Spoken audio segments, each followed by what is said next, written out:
Good morning. I've only done insert seemingly insignificant task here. Ever said that before? Like, I've only done this, I've only done that. Over the next 3 to 5 minutes, I'm just going to go over a little bit more detail into what I believe through working with hundreds, thousands of people trying to lose weight, get fit, through lecturing lots of Brooks, speaking to different practitioners in there, doing masters, working in the NHS as well, and working with different types of people as well. The difference between getting results that last and just kind of spinning the wheels, getting results for a little bit, then going off it because we think that maybe what we're not doing is enough, so we decide to stop. Ever done that before? I am doing a free talk on 20th of October, by the way, at 8 p.m. 20th of October, 8 p.m. You can catch the replay as well. You just need to be in my free group for this. This is all about how to overcome comfort eating and essentially feel in control again. If you want that, comment below and I'll make sure you're in the group for that. It's a free talk. 20th of October, it will be online. The replay will be there for you as well if you're in that group. That's 8 p.m, 20th of October. Just comment below comfort eating if you want that. Anyway, so going back into this, so have you ever said something like, I've only done, and I had this conversation so much with people, even people who are on the program as well, who almost downplay the things they're doing, which maybe leads to them doubting themselves and maybe even stopping doing the things they were doing, which little did they know were either maintaining their results or even just providing them with slow progress, which over time gets results. And imagine if you're getting slow progress and you're not finding it hard. If you're getting slow progress and you're not finding it hard, be it with your habits, aka, I'm exercising once a week, 2 times a week, 3 times a week, 4 times a week, and you're doing that consistently, that's a huge win. But sometimes we think we should be doing more. It's seemingly insignificant to go, I'll just do one workout a week. You might think that you should be doing 3 because you were doing 3 when you were 20. Ever said that before?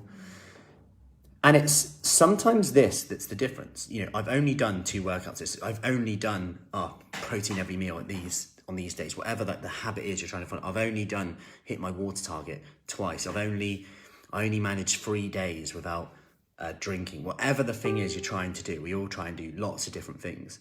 But we forget that what did you do last week? How much did you do last week? And what if the difference between you getting results and not was just simply that you just stuck consistently to what you were doing right now, but just for a little bit longer, because you've never stuck to what you're currently doing consistently and for long enough to see the results that you want. Imagine if that was actually the difference.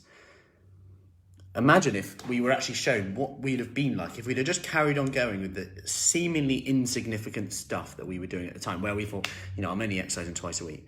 And it's like that emotional cycle of change I talk about a lot, where, we start off, we're super optimistic about something, but it's uninformed optimism. We when you put something off to tomorrow, you feel great, right? I'll exercise tomorrow. All of a sudden you get a bit of a dopamine hit, it feels good. Tomorrow comes, the reality sets in, it's raining, it's drizzling, it's grey. Got to get up, got to do this, this is hard. And then we fall into that space of, it's not working, this is too hard, I can't do it. We fall into that space of, it's not working. And then we can either carry on going and push through at this time, where we get that informed optimism now, where we know that, research shows that people who are told it's going to be slightly hard, or at least harder than they think, will get results better because they'll stick to it for longer than people who are told it's going to be super easy. But consider this, it's going to be hard anyway, right? It's hard if we do nothing and it's hard if we do it. It's just different type of hard. And one hard will provide you with being closer to the results you want, the other won't. And it's like looking at, I've only done 2 workouts this week. Okay, how many would you normally do? Well, none, maybe 1, maybe 5 minutes, maybe 10 minutes. I just don't have time normally. Okay, you've done 2 workouts. What's the benefits of doing those 2 workouts? Well, I felt better. It helped my hunger levels. It made my eating better. What's the benefits of that? Well, it can help my blood sugar levels, my risk of diabetes, my risk of cardiovascular disease, insulin resistance, bone density, arthritis. All these things start to come in and no one ever asks, you never bump into anyone in the street. Oh, how are you? How's your bone density going at the moment? And your risk of breaking when you fall.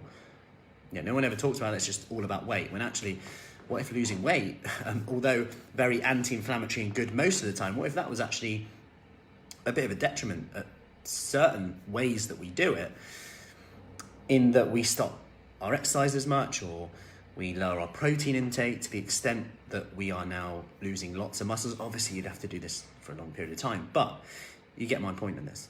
What if we just need to be a bit consistent with the things we're already doing and actually remind ourselves the things that we're doing well, because this gives us the confidence to continue. And confidence comes from evidence. It's a dichotomy because you need to do something to provide that evidence. And sometimes we feel we need confidence to do it, but actually that's not true. No one's ever said you need confidence to do anything. It's just a belief that we have. That might be that we're just looking at the wrong angle. We can look at it from a point of view as I've only done 2 workouts or I've done 2 workouts. There's 2 different ways of saying it. You've won 2-0. You've done 0 the week before. You've done 2 this week. Yes, you wanted to do 3, but you've done 2 more. You've still won 2-0 compared to last week. And you can look either way. And how do you act when you believe that thought that you've done 2 now, rather than I've only done 2, I'm rubbish? Your brain will always want to prove that you're right. Just remember that. So, anyway, I hope that helps. Like I said, I'm going to be delving into all this stuff in a bit more detail. The habits that you can do, but also more specifically around comfort eating and feeling in control again with regards to your food. Debunking some myths along the way. That's on the 20th of October, 8 p.m. If you want more information on that, do comment below of comfort eating and I'll get you the details from there. Have an awesome Saturday and I will see you soon. Take care.